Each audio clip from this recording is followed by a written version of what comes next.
ती जेएनजी भाइ बहिनीलाई किन आतंकित गर्दै हुनुहुन्छ? यदि तपाईँले अपराधीकरण गर्नु खोज्नुभयो हो, गर्न खोज्नुभयो भने त्यो लासहरू त्यही थियो त, ती भाइ बहिनीका हत्याराको उसमा इमिडिएट समातेर कारबाही किन साल्नुहुन्न? अब यदि जेएनजीलाई नै अपराधीकरण गर्नुभएको छ, त्यही घटनाहरूलाई नै अपराधीकरण गर्नुहुन्छ, यो राजनैतिक आन्दोलनको रूपमा छैन भन्नुहुन्छ भने 23 गतेमा भएका हत्याराहरूलाई फटाफट समातेर हाल्नुहोस् न। त्यहाँ त दोषी प्रमाण सबै छ त। के भन्न खोज्नुभयो तपाईँले? 24 गतेको घटना मात्र यो देशले चाहिँ बिहोर्नु परेको हो क्षति? के सोध्दै हुनुहुन्छ? कसरी डबल स्ट्यान्डर्ड गर्दै हुनुहुन्छ तपाईँहरू? यति त बुझिन्छ होला नि, कानुन गर्ने व्यक्ति हुनुहुन्छ तपाईँहरू त, संविधानविद पनि हो भन्नुहुन्छ। ल भन्नुहोस् न, कुन ठाउँमा गएर डिस्कसन गर्नुपर्छ, कहाँ आर्गुमेन्ट गर्नुपर्छ, कहाँ लजिकल कुराहरू गर्नुपर्छ? के गर्दै हुनुहुन्छ? हरेक ठाउँबाट आइरहेछ फोनहरू। आन्दोलन शान्तिपूर्ण रूपमा तपाईँले राख्न नसक्नु तपाईँहरूको त्यतिखेरको सरकारको अक्षमता थियो। किन राख्न सक्नु भएन त? घुसपैठ थियो भने त्यो घुसपैठलाई नियन्त्रण किन गर्न सक्नु भएन? तिनीहरूलाई सोध्नुहोस् न। तत्कालीन सरकारका प्रधानमन्त्रीदेखि लिएर जो जिम्मेवार छन्, गृहमन्त्रीदेखि, तिनीहरूलाई ल्याउनुहोस् न कठघरामा। म त यो बुझिरहेको छैन तपाईँहरूको। तपाईँले यत्तिकै आयो आइजी भन्ठान्नुवाला होइन। जीवनमा इतिहास छ, 6औं 7औं पल्ट पनि मार्न आएकाहरूसँग पनि बाँचेर तपाईँले यो जेएनजीलाई, यो देशलाई एउटा सुनौलो बनाउनका लागि लेखिएको रहेछ भन्ने कता कता लागिरहेछ मलाई पनि।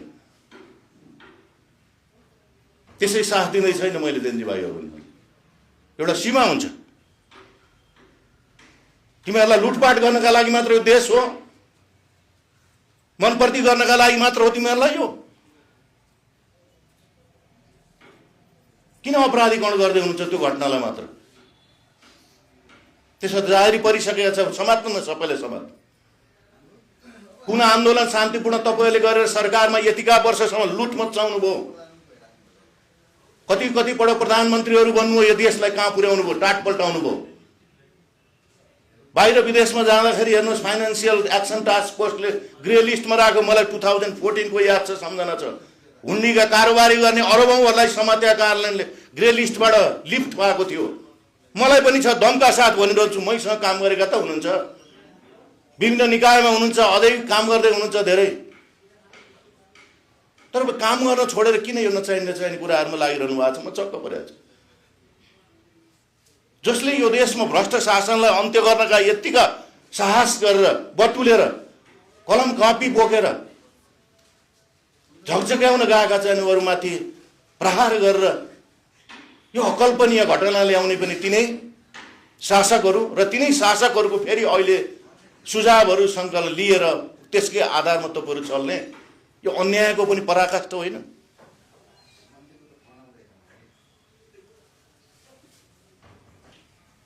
यो अहिलेका सञ्चार मन्त्रीजीले भन्दै थियो तपाईँहरूलाई म व्यक्तिगत रूपमा सबैलाई चिन्छु, तपाईँले नि चिन्नु भएको छ, आउनुहोस् कुन मञ्चमा कुरा गर्नुपर्ने हो। के तपाईँहरू बाहिर आउने हुन्न?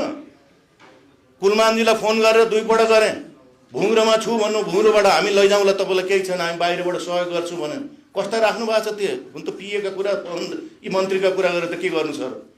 तपाईँले टेरेन भन्नु होला, त्यो तपाईँलाई कतिपल्ट चाकडी गर्न आउनुपर्ने हो? तपाईँले कलब्याकहरू गर्न सक्नुहुन्न, सुझावहरू लिन सक्नुहुन्न? यही अहिलेका सञ्चार मन्त्रीले बोलाउनु भएको थियो त 23 गते मलाई लाइभ इमेज च्यानलमा। तपाईँ इमेज च्यानलकै न्युज चिफ हुनुहुन्थ्यो, अहिले नै मन्त्री भन्नुभएको छ। मन्त्री बनेर राम्रो काम गर्नुहोस् न, जेएनजीका माग पुरा गराउनुतर्फ ल्याउनुहोस् न, बोलाउनुहोस् मलाई। एक्लो दरबारको साँचो बुझ्ने यो सर्वेन्द्र खनाल थियो काठमाडौँको चिफ हुँदै गर्दाखेरि। अन बिहाफ अफ पिपुल बुझेको हो मैले मेरो होइन, मेरो सम्पत्ति होइन त्यो दरबार सङ्ग्रहालय बन्दै गर्दा। त्यो सार्वजनिक सम्पत्तिको साँचो बुझ्ने मान्छे यो सर्वेन्द्र खनाल थियो। इन्द्रजात्राको बेलामा यिनै बाबुराम भट्टराई भन्ने डाक्टर लेख्छन्, अर्थमन्त्री थिए। यहाँ ठुलो आन्दोलन भयो, 62-63 को भन्दा ठुलो आन्दोलन हुँदै गर्दा भित्र कन्फाइन गरेर त्यो सिधा दिएनन् भनेर यहाँका स्थानीय समुदाय, नेवार समुदाय अझ विशेष गरेर गुठीको कुरामा आउँदाखेरि ठुलो आन्दोलन भयो। त्यो आन्दोलनको 2:30 बजे 3 बजे यिनै अहिलेका अर्थमन्त्री हुन्, मैले राति बिहान लगेर आउनुहोस् तपाईँ भनेर गृह मन्त्रालयमा बोलाएर त्यो कामहरू सल्टाएर कसैलाई पनि हताहत गर्न नदिएको यही छोरो छ। यही मैले आफैलाई क्लेम गर्न खोजे होइन, तर यो अति भयो। अर्थमन्त्रीजी तपाईँ नै हुनुहुन्छ त खनालजी, तपाईँलाई बोलाएको होइन, भौतपुरदेखि ल्याएन मैले, राति 2 बजे कसले समस्या समाधान गर्यो? अहिलेको सञ्चार मन्त्रीले 23 गते बोलाउँदै हुनुहुन्छ, मैले 23 गतेको तपाईँले मैले दिएको कुराहरू एकपल्ट सुन्नुहोस्। मैले भनेको छु फटाफट यो हुनुपर्छ, यो हुनुपर्छ भनेर। तपाईँले सोध्नुवाला यो हुनुपर्छ भने तँ को होस् भने तपाईँ त भयङ्कर विद्वान हुन्छ, बुद्धिमान हुन्छ, किनकि यही जेन्जीवाला नियतहरूलाई त्रसित र आतंकित बनाउँदै हुनुहुन्छ होइन? तपाईँ त ठुला ठुला हतियार बोकेका अपराधीहरू, तस्करहरू, फटाहरू, जालीहरू, देश बेच्नेहरू, सार्वजनिक सम्पत्ति बेच्नेहरू, अहिले ललिता निवासको कुरा गर्नुभयो त त्यो सम्मान प्रधानमन्त्रीहरूले बेचेका छन्। किन कारबाही गर्नुहुन्न? त्यो फाइल त्यही छ त, मैले राखिदिएको छु। देवानी मुद्दा लानुपर्छ भनेर अख्तियार दुरुपयोग अनुसन्धान आयोगबाट गएकोलाई मन्त्री परिषदको निर्णयलाई यहाँ मिल्दैन भनेर भन्नुभयो, म्यान्डेट छैन भनेर भन्दै हुनुहुन्थ्यो भने त्यसैलाई फौजदारी मुद्दा बनाएर लगेको त मैले हो त पहिलो आइजी, अनि मेरा विरुद्ध प्रहार गर्न थाल्यो होइन तिमीहरू। अति पनि लुट्ने पनि अति हुन्छ। प्रधानमन्त्री भएर देश लुट्न आएका कि देश बनाउन आएका?